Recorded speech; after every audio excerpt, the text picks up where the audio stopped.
What is up, guys? Welcome back to another one. And in today's video, we've got a really awesome seller's guide for you. We're going to go into 3 tips as well as a bonus tip at the end for you guys. Before we get into this one, I just want to ask that you subscribe to the channel because a lot of you watching right now are in fact not subscribed, and it really does help out with the YouTube algorithm. Anyways, let's get into this one. Tip number 1, negotiate. Do not be afraid to negotiate.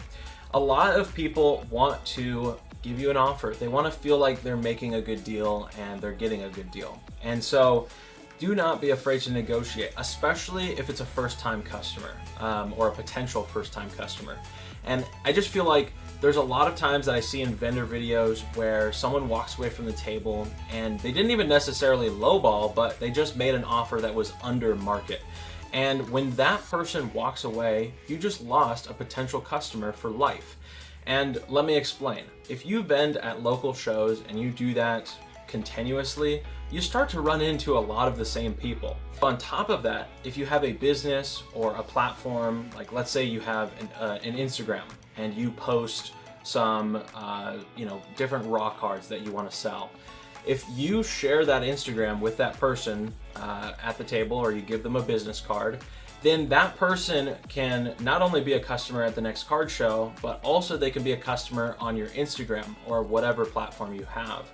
And also too, another part of this first tip, negotiate, is don't be afraid to negotiate with yourself. Now, I've seen this comment a couple times where it's like, well, Marcus, why are you lowballing yourself? Like, why are you haggling against yourself? Like, that's stupid. Like, you just cost yourself $5 or $10, right?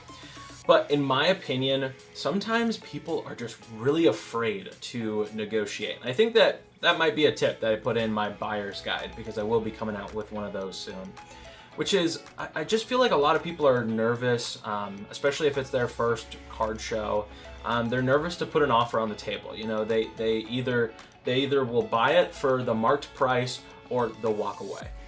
And of course, you know, they'll try and be respectful. They maybe ask a couple questions while they're there. I see this so many times, like, oh, that's an interesting card. Can I take a closer look at it? But then they walk away afterwards. And so do not be afraid to put an offer on the table. If you know how much money you put into a card and how much money you're willing to accept for it, just put an offer out there and see if that's enough to get them to bite. And then you've gained a customer and you can also make future deals with them, hopefully. And number 2, communicate. So we've got negotiate, now communicate. Now, communication is key when you're vending at a card show. You're talking to hundreds of people in a day, or sometimes in an hour if it's a really busy card show. And I feel like communication is so key, not only when it comes to the negotiating part, but also when someone walks up to the table, try to greet them. Now, of course, you can't do this in every case because sometimes you're busy with one customer and you want to be respectful to them as well. But just say hi. How's it going? Is there anything you're interested in? What's your favorite Pokemon? Like, just any of those questions are just so good. I feel like it really improves the experience as well, because it is a card show.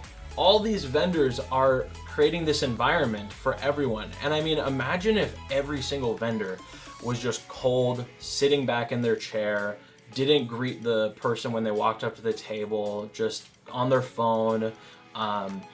Like, there's just no engagement there. And I really do feel like that would just create the whole like atmosphere and environment to be just kind of depressing, and people aren't feeling like happy. They're not in a good mood. You want people to be in a good mood when they're buying, because it means they're probably going to spend a little bit more. If people are in a bad mood and they don't feel good about the people that they're buying from, generally, they don't feel as good about it, and it's just going to be an uncomfortable experience. It's going to be awkward. So I feel like communication is really important when you're vending. And obviously, some people are more inward and they're intimidated by, talking to people. And I just think that, it can be learned. It's something that you can get used to, talking to people and interacting with people. You just have to go and do it. And so that could be a goal for you to work on. Number 3, facilitate. So we've got negotiate, communicate, and facilitate is our final tip. What does this mean, facilitate? Well, what I mean by this is my first card show, for example. To this card show, I believe I brought cash, so I had change, which is really important. That's something that some people might forget to do at their first card show, is make sure to bring cash. Bring a lot of 1s, a lot of 5s, and a lot of 10s, because the average person is going to be paying you with $20 bills, and so you want to be able to give them change for their money. So that's how you can facilitate a deal. Another way that you can facilitate a deal is by having your phone or a tablet and having your Venmo set up, having your Cash App set up, having your PayPal set up. Now, I have noticed just from my experience that majority of people are going to be using Venmo, and then a smaller majority or a minority will be using PayPal, and then very few people use Cash App, but there is a few people that do. And then finally, another way that you can facilitate is, and this is not a requirement by any means, but if you want, you can get a card reader. I think that it can be worth it if you are someone that has a lot of graded cards that are pretty expensive, because not a lot of people are bringing, $1,000 to the card show.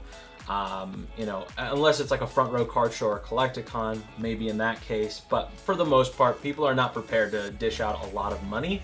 So if you do have a card reader, there could be that moment where it's like someone really wants that card and they're willing to pay full price for it. They're willing to pay 10% over market for it, but you don't have a card reader, and they don't want to pay for it other than with a credit card or a debit card. So that is just something to bear in mind. Try and facilitate the deals however which way you can. You worked so hard to be there, to have the inventory, you negotiated, you communicated, and now you need to facilitate, because that's how you're going to secure the deal. And now for our bonus tip. Bonus tip. Be willing to walk away. Now, this is kind of something that I was thinking about with the negotiate tip, which is sometimes people are going to lowball you. That is going to happen. Like, someone's going to offer you $30 for a $60 card, and you look up the last sales, it is selling consistently for $60.